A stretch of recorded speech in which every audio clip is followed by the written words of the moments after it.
कैसे दिए? 10 रुपया पाव। ये पालक कैसा है? ईश्वरी जी नमस्कार। नमस्ते। क्या बात है, आप कंफर्टेबल नहीं लग रही हैं, सब ठीक है? आप ही बताइए, आप ही बताइए, सोनाक्षी ने ऐसा क्यों किया? मैं समझी नहीं, शोना ने क्या किया? सोनाक्षी को देव का ऑफिस खरीदने की क्या जरूरत थी आशा जी? और अब तो हद कर दी।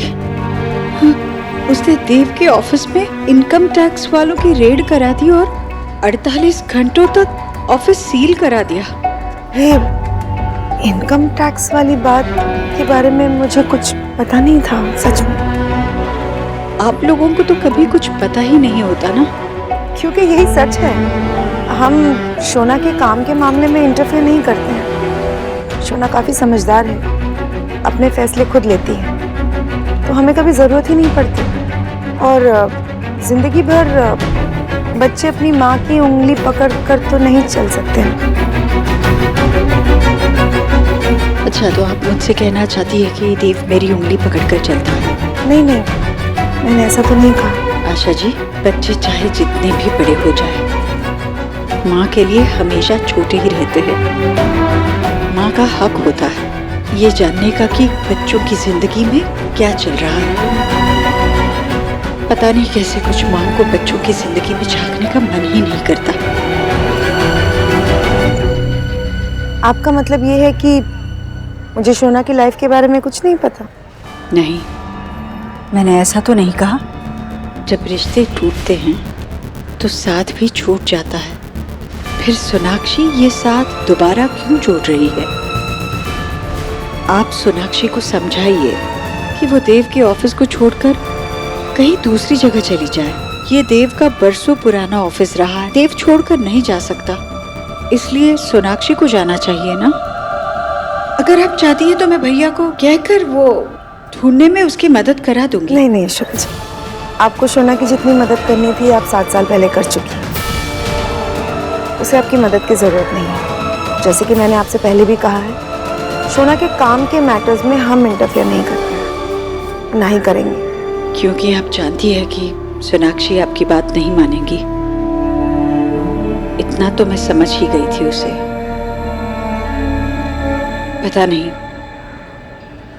पता नहीं मैंने ये बात आपसे क्यों की। मुझे पहले भी आपसे उम्मीद नहीं थी और आज भी उम्मीद नहीं है। बेहतर यही होता कि हम दोनों के रास्ते कभी मिलते ही नहीं, या फिर मिलते तब भी हम एक दूसरे को देखकर अनदेखा कर देती, क्योंकि हम लोगों के बीच ऐसा कुछ रहा ही नहीं जिसे याद करके मुस्कुराया जाए।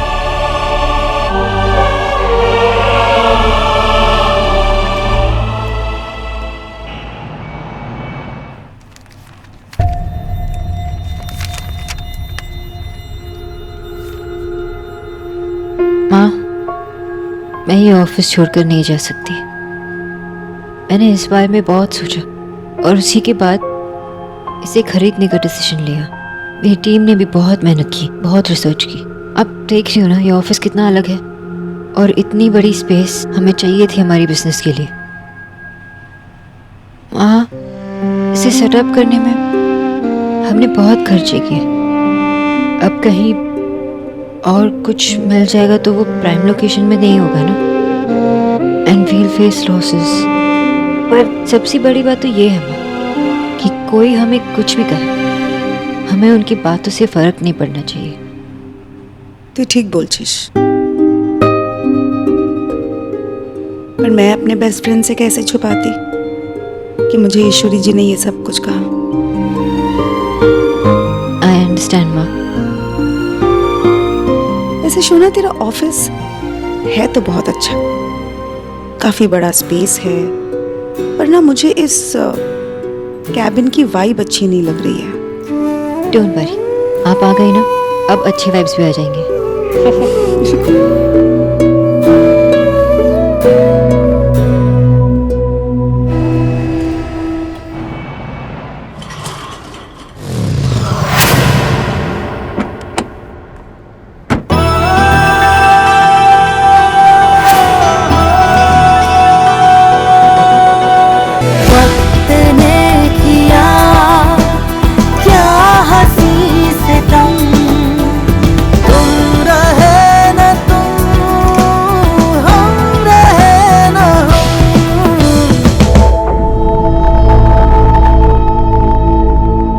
At all. तारीफ करनी है तो कंजूसी कैसी, खुल के करो। राइट, साफ साफ कहना चाहिए ना। Very good looking. वो तो मैं पहले से ही हूँ। और बेवकूफ भी। मैं तुम्हारे बारे में नहीं, इस बाइक के बारे में बात कर रही हूँ। मेरे ऑफिस पे रेड पड़वाने के बाद में हमदर्दी जताने यहाँ तक आई हो। हमदर्दी, वो भी तुम्हारे साथ। मैं अपनी लाइफ में ऐसे टाइम वेस्ट नहीं करती, और स्पेशली उन लोगों के साथ जो मैटर ही नहीं करते। तो क्या हुआ, यहाँ तक कैसे आ गई? अपने पुराने परिवार की याद आ गई या माँ से मिलने आई? राइट मिस्टर देव, मैं तुम्हारी माँ से ही मिलने आई हूँ। मेरी माँ इस घर में बहुत चैन से रह रही है। मैं नहीं चाहता कि तुम्हारी आहट भी उसे डिस्टर्ब करे। डिस्टर्बेंस तो तुमने क्रिएट की है। मुझे फिर से इस घर के सामने लाकर खड़ा करने वाले तुम ही हो। काश तुमने अपने मम्मा से मेरी शिकायत नहीं की होती। मम्मास बॉय, क्या कहा उनसे देव कि सोनाक्षी ने मेरा ऑफिस ले लिया, और कितनी बार कहने पर भी वो ऑफिस छोड़कर नहीं जा रही, ऑफिस में रेड भी पड़वा दी। प्लीज माँ, कुछ कर। स्टॉप इट सोनाक्षी, क्या बकवास कर रही हो? बकवास नहीं कर रही हूँ, वो ही कह रही हूँ जो तुमने किया है। तभी तो तुम्हारी माँ ने मेरी माँ से कहा कि सोनाक्षी को समझाओ और ऑफिस छोड़ने के लिए कहो। मैंने किसी से कुछ नहीं कहा है। मुझे लगा 7 साल में कुछ तो बदल जाएगा, लेकिन कुछ भी नहीं बदला, सब वैसे ही है। फिर से मेरी फैमिली को अपने मैटर्स में घसीट के ले ही आए। ये जो गुस्सा है ना अपने पास ही रखना, और मेरी बात ध्यान से सुनो। ये ऑफिस मैंने अपनी मेहनत से खरीदा है, कोई इलीगल बिजनेस चलाकर नहीं। और इस ऑफिस को मैं हर किस छोड़कर नहीं जाऊंगी।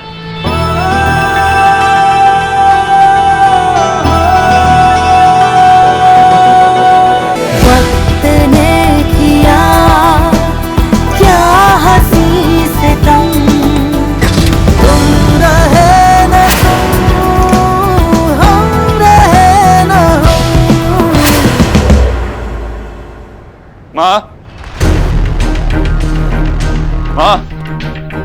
सोनाक्षी आई थी।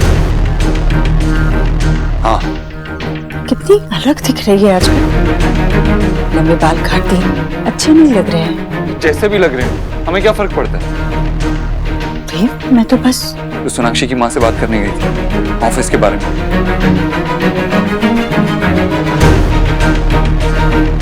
क्यों माँ, क्या जरूरत थी तुझे ये सब करने की? तुझे मेरे काम में दखल देने की क्या जरूरत है? ये सोनाक्षी और मेरे बीच का मामला है, तुझे बीच में दखल देने की कोई जरूरत नहीं। दखल? देव बेटा, मैं तेरी मदद कर रही थी। मदद? मैंने मांगी तुझसे मदद? ना मैंने तुझसे मदद मांगी और ना ही किसी और से मांगी। तुझे बीच में दखल देने की कोई जरूरत नहीं थी। तेरे चक्कर में सोनाक्षी 4 बातें सुना के गई है मुझे। आखिर जरूरत क्या थी उसकी माँ से बात करने की?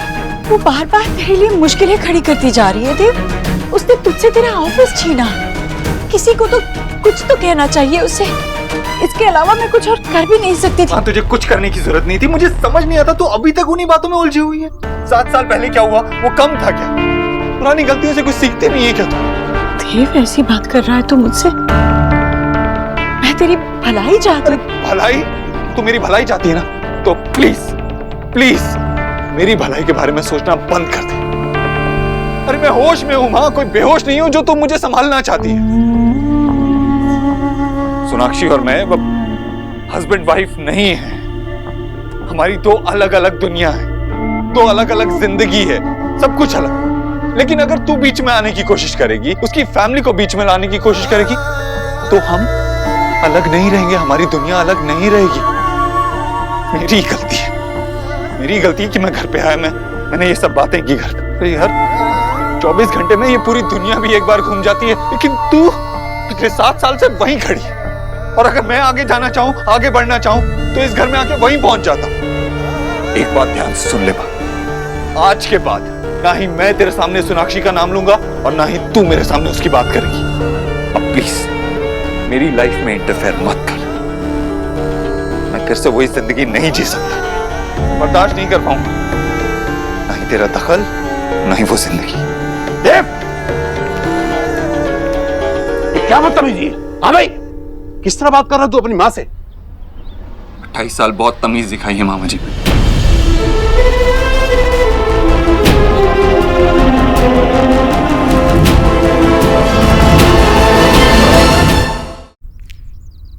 ईश्वरी देख, इस वक्त वो ऑफिस के टेंशन में है, गुस्से में है। नहीं भैया,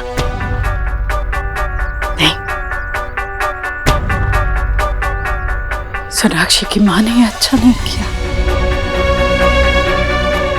मैंने तो बस उनसे कहा था कि वो अपनी बेटी को समझाए, पर उन्होंने तो माँ का दर्द तक नहीं समझा।